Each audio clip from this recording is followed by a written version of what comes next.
Hello, I would like to thank for your organization, for the invitation.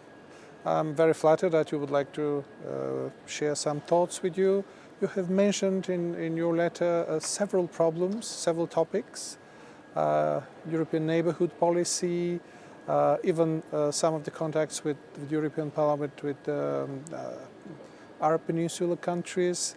But I will concentrate on something that I'm absolutely sure is going to be the next big thing, is the Transatlantic Trade and Investment Partnership, TTIP I will call it from now on. It's going to be huge in public relation terms, but also, if accomplished, it's really going to be one of the big accomplishments of the European Commission and the European Parliament during that term. Well, first of all, I would like to say that I voted for the beginning of the negotiations. Actually, there was a huge majority in favor of the beginning, the negotiations about TTIP. But after the great enthusiasm, there has been a lot of skepticism, and after 6 rounds of negotiations, we can say that the enthusiasm was replaced by suspicion and much more pragmatic approach, which is good. Let me just tell you what I think we should all concentrate on. First of all, let me eliminate all the fears connected with GMO, with the chemicals in the poultry meat, all the things that are connected with lowering the standards and consumer protection of European Union and towards its citizens. The main principle is that Europe is world leader in terms of consumer protection, environmental standards, and no one will be able to violate all these already established practices and rights of European citizens. There will never be a majority in European Parliament, and this cannot be done secretly.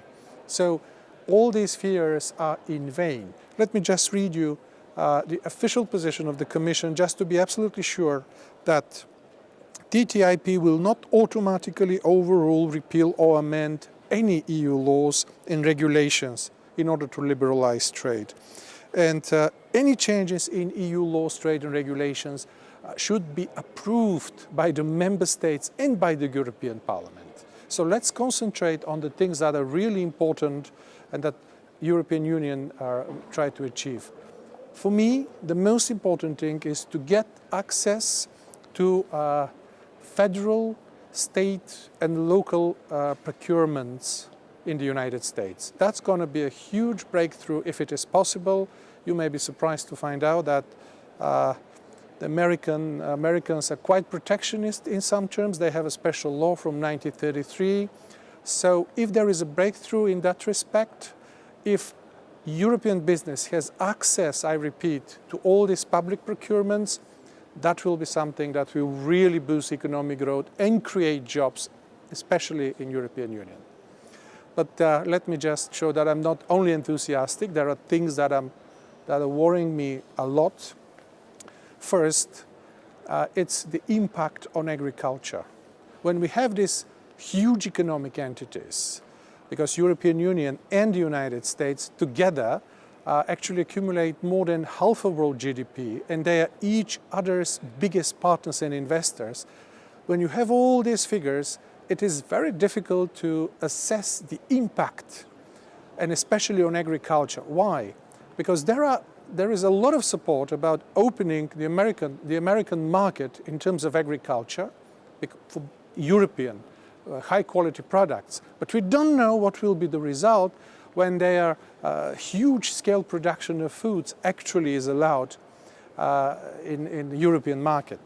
So this is something very risky because it can ruin some of the very well-established patterns of high-quality production food in European Union. So we should be very careful about that. The other thing is really very important, and I actually wrote it down to be sure I'm not going to make some mistakes, because it's a legal issue, but it's of very high importance. It is the Investor-State Dispute Settlement, ISDS. This is an arbitration instrument that gives a foreign investor the right to challenge a foreign national government in court, typically international tribunal.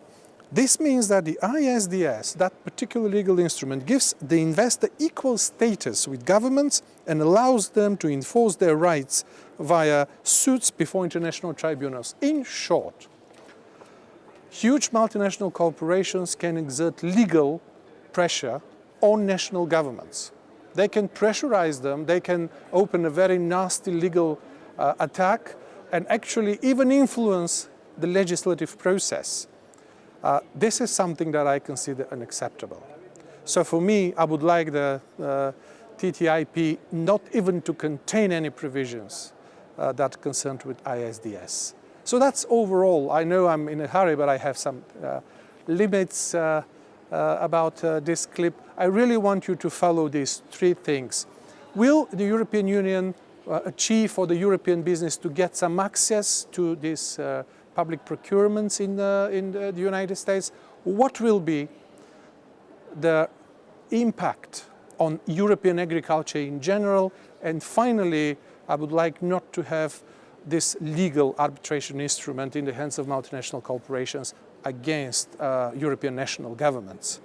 Otherwise, I believe that after the initial enthusiasm, now the negotiations will go into much more pragmatic spirit, and I believe that civil society and politicians will fix something that will be good for the United States and Europe. And it is good that we had ACTA in the last term, because the bitter experience will make everybody more careful, more open, and more transparent. Thank you.